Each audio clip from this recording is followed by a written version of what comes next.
Այս մեր ղեկավարությունը ինչ է մտածում այս ժողովրդի մասին։ Ընտրության վաղ գոռացին դուխով, Նիկոլ բա ուր ես։ Դե խոսա, դե մտածի։ Իրեք տրանսպորտ եմ փոխում, հասնում եմ աշխատանքի։ Ոտով իջել եմ հույսի, ավան ոտով գալիս եմ։ Իր ընտանիքը փառոք ապրում է։ Ինչ են մտածում ժողովրդի մասին։ Մի հատ ավտոբուս են տվել, էտել են շատ համարում։ Ժողովրդի մասին մտածեք, հերիքա։ Ստացեք մենք էլ սոված նստենք։ Այ փողոքները տեղ կհասնեն, որ այսքան բողոք։ Որ խելացի ղեկավարություն ունենանք, բոլորը տեղ կհասնի, բոլոր խոսքերը։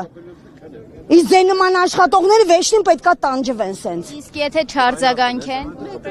Չարձագանքեն բոլոր ժողովուրդը պետքա կանգնի ոտի, միահամոռ։ Այս ինչ վիճակ է ժողովրդի վիճակը։ Հանդիպումների ժամանակ եւ այսպիսի բողոքի ակցիաներ իրականացնելու ժամանակ ոստիկանները, իրավապահ մարմինները փորձում են ձեզ ասել, որ սա օրինական չէ, բայց չէ, որ այս իշխանությունը ճանապարհ փակելով է հենց իշխանության եկել։ Ոստիկաններն էլ մեղք չունեն, ես ինքս ոստիկանների հետ եմ աշխատում 28 տարի, իրանք էլ մեղք չունեն, հրամանը վերևից է, հրաման են տալի, հրամանս կկատարես, կաշխատես, չէ հաջողություն։ Այս վրա փաստացի ճնշումներ են գործադրում։ Ո՞վ է գործադրում։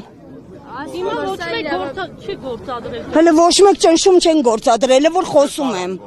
Կառավարությունը Չեն կարա։ Այդքան պլոճիկ չունեն, որ գործադրեն դուխով։ Գորացի դուխով, ուր ես բա Նիկոլ։ Դորոշակը պահած գորում էի դուխով։ Ժամանակ առուծեր 18 թվին, իսկ հիմա ոզնի է դարձել, յոժի։ Ցավին դրնել ոչ մեկն էլ պետք չեն։ Ով նսում է, ադորի մոռանում է։ Ժողովուրդն են տանջվում։ Խոսում Ադրբեջան հետ նա խոսում։ Երևի Ալիևն է իր հոպարի տղեն է։ Հաջողություն ձեզ, բարի աշխատանք, հույսով լինեն, որ տրանսպորտը չեն անի, աղջիկներ ջան։ Որ տրանսպորտը չեն անի, որ ես իրեք տրանսպորտ փոխեմ, հասեմ աշխատանքի։ Ասում են քաղաքականությամբ մի զբաղվեք։